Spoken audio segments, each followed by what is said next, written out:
Boise, Meridian, Nampa, Eagle, Star, Kuna, and Middleton. What do all those things have in common, and what is the Treasure Valley? That's what we're going to be talking about in today's video. Hey, my name's Craig and I'm a real estate agent here in Boise, Idaho. And if you're curious what it's like to live in the Treasure Valley, then this is a great channel for you, as I make new videos every week about what it's like to live in Idaho. And if you're thinking about moving to Idaho or looking to buy a home or sell a home, then I'd love to chat with you. You can call me, text me, or email me anytime. I help people like you all the time relocate, move, and or sell their homes here in Idaho. So maybe as you've been watching videos about Boise and you've been considering moving here, you've heard terms tossed around like the Treasure Valley. And today I'm going to break down what is the Treasure Valley, what cities are included in that, and just the general layout of it so that when people are talking about things, you have a really good understanding and a bearing for what they mean. So I have my computer with me today and I'm going to be looking down at that while I'm talking to you guys about what we're seeing on the map. So the Treasure Valley is this area right here. We got Boise off to the right. And on the far left, we kind of got Caldwell. Up here, we have Middleton, Star, and Eagle. And then down here, we have Nampa and Kuna. And in the middle, we got Meridian. Now let's talk about major roadways that are cutting through this area. So I-84 starts up here. That travels all the way up into Oregon. Comes all the way down and starts cutting through everything and swings low. Swings low down here, eventually hits Boise. Again, you got the airport right there. In terms of the Boise area specifically, we'll start here and work our way back left. You have 184, which cuts off of I-84, which is really interesting because it veers left and takes you straight into the heart of the city. We'll zoom in on that right here. Veers left right there. And you can see comes in, and boom, stops right there and splits. So here is a shot of that, of what it actually looks like driving down 184. We are coming into the city right here. We are passing over the river. You kind of see the bridge to the right that is now part of the Greenbelt. Here we are still driving, coming into the city, and you see the city starting to appear. There was a previous exit. But this dead ends right to the city right here. And at that point, the freeway kind of split. There is a one-way going the opposite direction on the other side of this. But now we are literally, in the heart of the city. So you're just doing 60 and there you see it. Now you're doing 35. And so it is very interesting that 184 just kind of dead ends into the city and then kind of disperses from there. Now, if we go back up and out from there, we're going to see that 26 comes in right here and kind of comes in at the top. And then also kind of comes into the city there. You'll notice it's really being divided by the river right here. And this is an example of Chinden Boulevard. And then north of the river, you essentially have State Street. That's your big main one. So State Street can take you all the way out here to the freeway. And then from there, head all the way into the city. This is an example of State Street.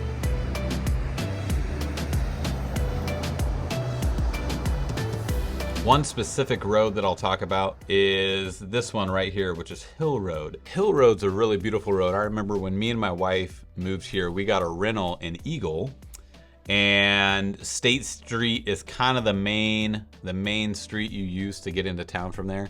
But what I really liked was Hill Road, and you kind of see it kind of dips and swerves up through here and borders the hills, and then dips into the back of the city right into the north end of Boise. It's a really beautiful road, especially in the fall when all the leaves are changing, but that's another really fun road that you might find you enjoy. It's a perfect kind of Sunday drive kind of road, in my opinion. If you're liking this video and you're curious to know how the Treasure Valley fits as a whole into Idaho, then watch that video above where I kind of break down an overview of Idaho and give you a lay of the land.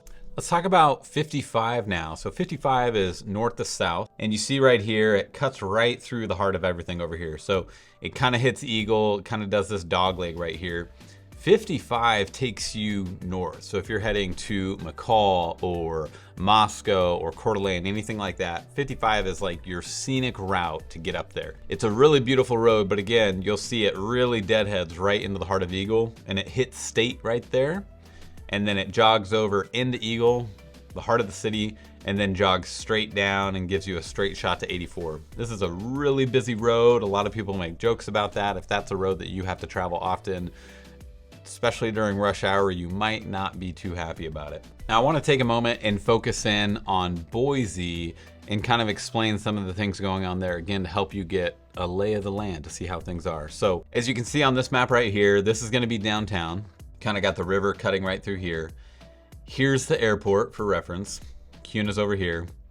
And this is going to be the Boise Bench. The Boise Bench is really surrounded by Interstate 84, 184, and then you'll see a swervy line right here. That is literally where the bench drops off down into southeast Boise. And that road, that main road right there, is called Federal Way, and it just travels right along that edge, as well as a really nice bike path.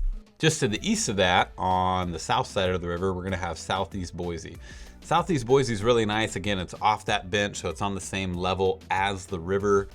A lot of nice communities there, grocery stores, restaurants, coffee shops, things like that you're gonna find down in southeast Boise.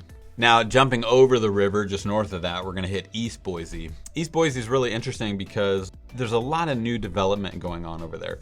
A lot of townhomes, kind of duplex style homes, some homes skirted up against the hillside here, as well as you're starting to get more construction in the commercial space. So shops and maybe urgent cares and things like that.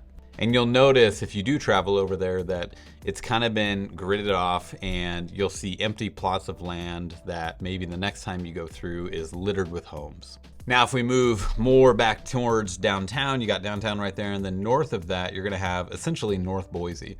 North Boise is really cute, quaint. You have Hyde Park in North Boise.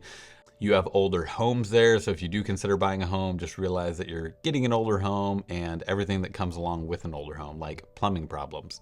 I have a friend who works for a plumbing company, and he always shares really good stories about plumbing projects in the Hyde Park area. Hey, Jake, the clogged toilet in the men's room. Hyde Park's awesome. It is just a 2-block, small little neighborhood center is what I think about it. It's super friendly. There's always people walking, and it seems pretty happy. From there, you're gonna see we have the west end, and then there we have the northwest side of Boise. And again, this area is really defined by the river right here, and then ultimately the hillside right here. And so then you got a bunch of homes just kind of scattered right through here around State Street and Hill Road. Then if we go a little south of that, we have Garden City. Garden City is not Boise. Garden City is uniquely its own city, almost completely encapsulated by Boise. In Garden City, you have some beautiful homes, you have water access, you have the Boise Wave and things like that. So here we are on the Boise River, just finished up a doctor's appointment. I'm on my way back to the office, and I'm gonna fish maybe for like 20 minutes. And there's just so many great spots along the river, either to fish or ride a bike, or you can see here some kids were probably playing and kind of made a hangout area. So the river's just got so much to offer, and we're gonna see if I can pull any fish out today. And then right below that, you're gonna have West Boise and the West Boise Garden City area. And then essentially you're hitting 84 at that point. Then you're into Southwest Boise, Meridian, Northeast, and then different subsections of Meridian. And then of course up here you have Eagle. So hopefully that gives you a good feel for the Treasure Valley, because it's not just Boise. As you can see, Boise is just one small section of it, far off to the right. But again, you have all this stuff to the left, and it's really just one big valley that we all live in. An interesting fact about the Treasure Valley, it wasn't always called the Treasure Valley. Historically, the valley had been known as the Lower Snake River Valley, or the Boise River Valley, but a gentleman named Pete, president of the Valley's Association of Local Chambers of Commerce, coined the name Treasure Valley in 1959 to reflect the treasure chest of resources and opportunities that the region offered. Hopefully you guys found that video helpful. If you did, feel free to like and subscribe if you're wanting to see more of this stuff. I post new videos every week, and my goal is to help you in your process as you're determining of whether or not you want to call Boise or the Treasure Valley or Southern Idaho home. If you are thinking about moving and buying a home and or selling, then feel free to reach out to me. You can call me, text me, or email me anytime. I help people just like you all the time relocate and or buy or sell their homes here in the Treasure Valley. Thank you, and I'll see you all in the next video.